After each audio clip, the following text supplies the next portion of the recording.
there is a lot of richness in being able to really manifest and create with and in our emotional foundation, our emotional field, where we can create a real sense of belonging out into the world and into our day-to-day. It feels like when you cast your reel when you're fishing and then bringing it all back home. So with that, arriving on Monday, July 17th at the 24th degree at 2:32 p.m. Eastern, 1:32 p.m. Central, 12:32 p.m. Mountain, and 11:32 a.m. Pacific.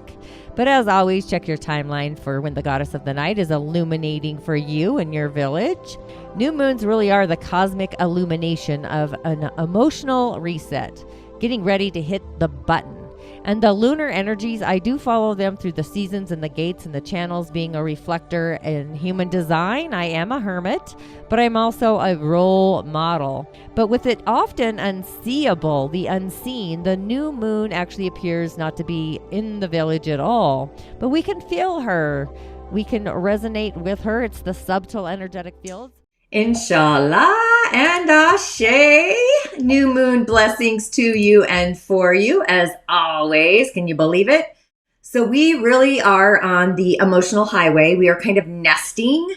It's a kind of nesting of our own creature comforts. And if you know your personal moon sign along with the house cusp that Cancer rules, that's the arena or the area where this new moon is actually activating or being activated, along with the opposing sign. In this case, we do have Capricorn, the dark father, the cold dark father, and the oh my goddess of the night, the queen mother.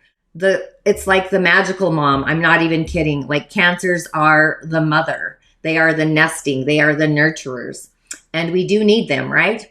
And we all have this aspect somewhere in our grand design. But that's just something Christopher Renstrom really ingrained in my head in our weekly astrology classes. I'm obviously addicted to the Christophers. But I'm actually going to start doing little mini videos for my weekly emails. I have all the technology, all the tech stuff.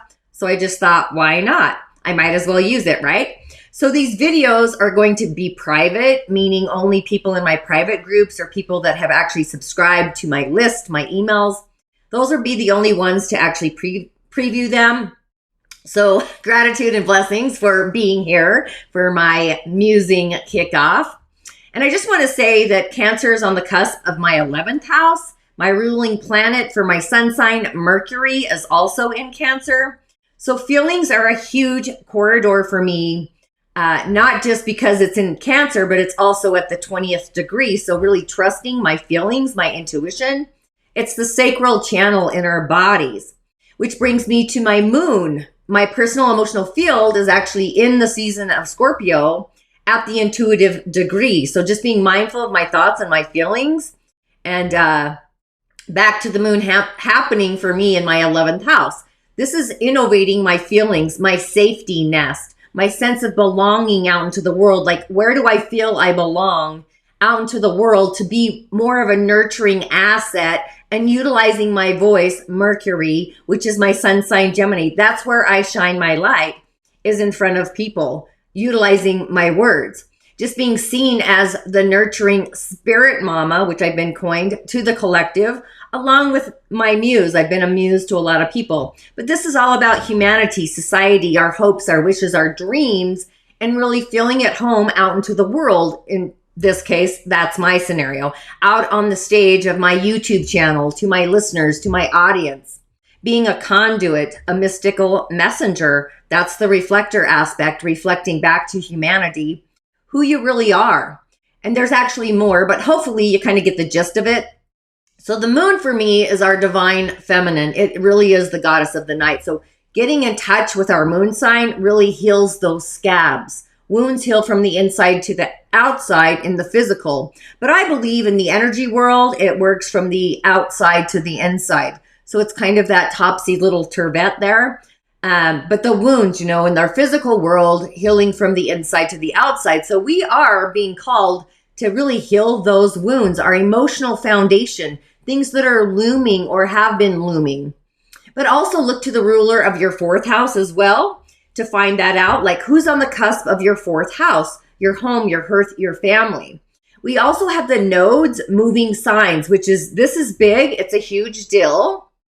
So we're going from our North Star being in Taurus to our North Star being in Aries. So we're kind of activating our ego, activating who we are, how we're seen in the world, even how we treat ourselves. But right now, this is like the futuristic. It's at the 29th degree, being rooted, our root center, which actually activates, why we're in the womb of the mother. So this is going to come through our emotional channel. It's at the 29th degree, which when we really narrow that down, it actually adds to a 2. 29 adds to 11 also, which is the high heart. This is our subtle heart being authentic to the divine queen that we all are, our emotional foundation, the feminine that we are, or even our own hero's journey. Aries is like the coach dad, the father coach, the hero. Great coaches generally have Aries somewhere predominant in their astro, or Aries in Mars, or wherever your Mars is. So kind of looking to your Mars during this nodal transit, and also Venus, which actually brings me to Venus. What we open up to receive, be in acceptance of receiving, being in blissful gratitude, which actually brings me to the Leo Sacred Circle meditation, which I'm actually going to be recording today as well. So just be sure to subscribe on my YouTube channel. I'm kind of changing that up as well. That's going to be going out to the collective. I'm super stoked about this one because Venus is going retrograde. So I'm actually going to look at the cosmic insights and the planets on the exact moment when we enter into the season of Leo, which is our heart, right? That's our heart center. And the sun shines everywhere. It's just where it shines for each of us collectively and individually. But Venus in Leo is activating our highest of hearts to be a conduit of feeling love. It's about love and really understanding how you do or do not love yourself, and where this is playing out in your galactic grid is kind of what I feel there. But we're all going to be going through this, so that as well. I want to go back to the root center for a minute with the nodes. So our root center actually activates when we're in the womb up to 6 months. And this really is our safety and our security. It's our physical empathy. It's being embodied. It's the pain body energetically, where our heart is the most galactic field there is. So I'm super stoked about this Leo sacred circle I'm going to be creating today. So with the new moon as well. So maybe just tune in. I'm actually going to do a little meditation, so I'm going to kind of go off grid. So taking a breath and a pause, embodying the being that you are, the goddess of the night, your emotional field, your astral, and with clear and pure intentions, and by the power of this moon, the season of Cancer, the goddess of the night, I release and let go of negative emotions that are holding me back. I cleanse and I heal my spirit, allowing love and light to fill the spaces that were once occupied by negativity, cleansing those scabs of emotional wounds in my astral. I am free. I am open to receive healing and growth. And now I want you to visualize healing streams of golden orange light streaming, running, channeling through your body, purifying, transforming the negative energies that you may have been holding on to, transforming them into positive ones with feeling. What's the feeling you get as you're cleansing these scabs and these wounds from your emotional field? Fully integrating and transmuting these lower energies now, for it is in our power to actually do so. Now visualize all negative sensations, feelings, energies being permanently released, transformed by the power of your pure heart intention. The heart is shining upon your emotional field in the season of Cancer. Feelings of where you do and you do not belong in the world, out into the future, and words. Utilizing words and stating that it is now done.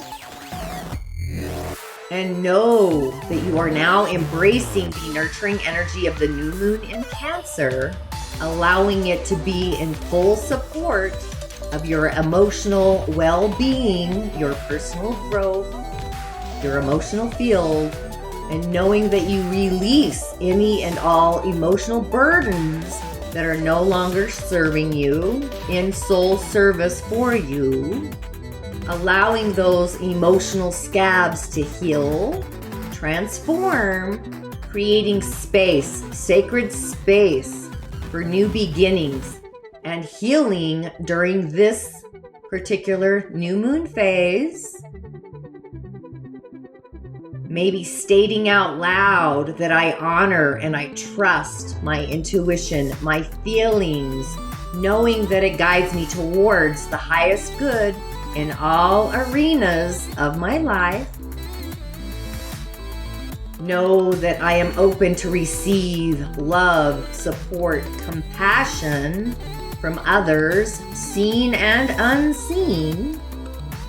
Know, even state out loud, pronunciate out loud, I am deserving of nurturing relationships. I am deeply connected to my emotions, and I allow myself to express them authentically, creating healthy emotional balance within myself. And you're setting clear and loving boundaries that protect your emotional well-being and allow yourself to honor your own needs.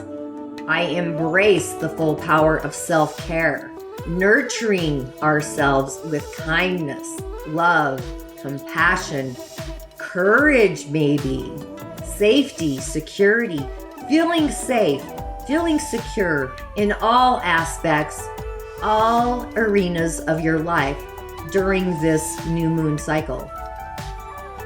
Safely expressing your emotions in authenticity during this time, knowing that your intuitive and psychic abilities are increasing and you're feeling them as you speak your truth. It is safe for you to do so, to move forward positively, optimistically in your own life within healthy relationships, having boundaries within yourself and also with others, honoring your truth, your spiritual truths, your physical truths, working towards your goals. And know that you create your reality through your thoughts, words, your emotional field, along with your belief within yourself. I believe in myself. I believe in myself. I believe in myself. I believe in my feelings. I trust and protect my feelings. They are my guiding light. This muse is ignited with love I have for myself and for you, knowing that words have power, and they're also part of your new moon ritual. For Source, God, Creator of the highest and truest light for ourselves and for others, for the highest good of all, I release it into the universe so it may manifest. I am the light. I am the light. I am the light. I am a limitless, energetic being of light. I have the ability to accomplish anything that I set my mind to. I release all the pain, all the trauma, all negative emotions, feelings, and I embrace my full authenticity, my true self, my higher self, my Sira. Nothing will hold me back. No situation or person can hold me back. What's meant for me will always be for me.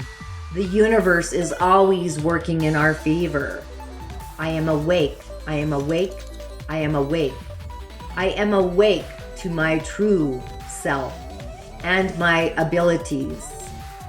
The fire has ignited within me. Ashe. So with that, throughout the day and over the next few days, the goal seriously is to open up our heart, our high heart to love the divine pour and really pay attention and notice. Be aware of what does belong in your life and what no longer belongs in your life. This could be friends, it could be relationships, it could be thoughts, it could be feelings of not being worthy, not feeling abundant, anything that does not allow you to feel that way, because we are allowing, like a universal allowance, allowing ourselves to feel fantastic and allowing ourselves like what is right for us to stay and affirming in our heart, being open to receive that divine pour and flowing with the feelings of those streams of divine love flowing through you from actually the heavenly universe. And just real quick, I'm sure you've noticed my skin's gone kind of red. My boyfriend entered the heavenly realm, the palace. He's in the palace now. However, I use essential oils. Welcome to Mystical Monday. Let me get rid of that. Scroll down here. Changing things up again. But I generally use doTERRA, but I also use the Quantum Energetic Skincare line. Everything I do is actually through vision. So this morning when I was musing about this email I'm creating, I actually used doTERRA. This is called, it's a Rose Duet. And this is like a, this is like a toner you can actually mist on through the day. And I'm literally loving it. And this is a rose serum. Now rose, right? Rose is the heart. That's why I'm bringing this up. I'm actually going to have the link for you if you're curious or interested. I kind of created a bag. But what else is fascinating, I'm going to change this real quick here, is also, so energetically, in the Dagara cosmology, I'm a fire being. I'm part of the fire clan. Fire is visions, dreams. It's the other world. It's being in the other world more so than in this one. But that's also, feeling out into humanity. Brings me back to this moon, just really feeling like my participation in being part of society, humanity, and healing through emotions, through our feelings, the sacral center, and nurturing the world. So you're going to see a lot more meditations and whatnot from me. However, I ended up with this rash when my little boyfriend transitioned, which has actually been very difficult for me, obviously. And in the Dagara, even in, the tears we carry is the love. The love that we have. So I literally got put on medicine from the doctor, which was, I knew it was happening for me at the time. However, I also brought in, it's called the Yogi Body Gel. They have body gels for different conditions. However, I started putting this on my arms because they started flaring up. I'm just sharing you insight about how the body reacts to our emotional field. That's why I work with the energetics, whether it's in this elemental line, the Phyto 5, or through essential oils and our subtle energetic field, because it raises our vibration. And obviously rose is the heart center. I'm really stoked again about this meditation for Leo season. It's just something I've been called to do. So with that, be sure to also tune into the daily snippet. The message for today, actually, let me get to that, is the world. All the world's a stage, which I cannot believe I'm doing this today, but the world, the 21, that really is the sun, the 1, and the moon, the 2. So this is lighting up our heart, our emotions, to feel and believe in the feeling, trusting the feeling, because the 2 and the 1 add to the 3, which is our belief system. And it's about believing the feelings that come in and resonating with them. We're going to elevate our vibration, but this is all the world's a stage. So be sure to tune into that as well. I won't dive into that too far. And again, that is on my YouTube channel, arriving at your inbox as well. So with that, thanks for tuning in. Ashe, Ashe, Ashe. Blessings to you and for you as always. But this is going to be my new setup. I'm kind of stoked about it. So yeah, thanks. Thanks for tuning in. If you don't mind sharing with your friends, subscribing, and all those juicy things, that's kind of what it's all about. So again, I'll see you on the other side. Ashe, blessings. Absolutely. So you want to be careful, because I get a lot of questions from parents who are new to astrology, kind of very specific questions, especially when the kids are really young. So I think where this process is very helpful is when kids start to turn around age 7 or 8, and their real personality starts to come out. They really start to be independent. It's not a complete process yet developmentally, but they start to kind of mentally separate themselves from the parents, realize they are separate entities with the parents. They don't need to mirror what the parent wants. That's what I think studying the children's birth charts along with the parents' birth charts, doing kind of relationship readings and that kind of thing, has a lot of value, because that helps kind of strengthen the parent-child bond, and also helps the parent understand this child is going to approach life differently. But you have to be very careful too. I don't use it too much for predictive things, because that kind of has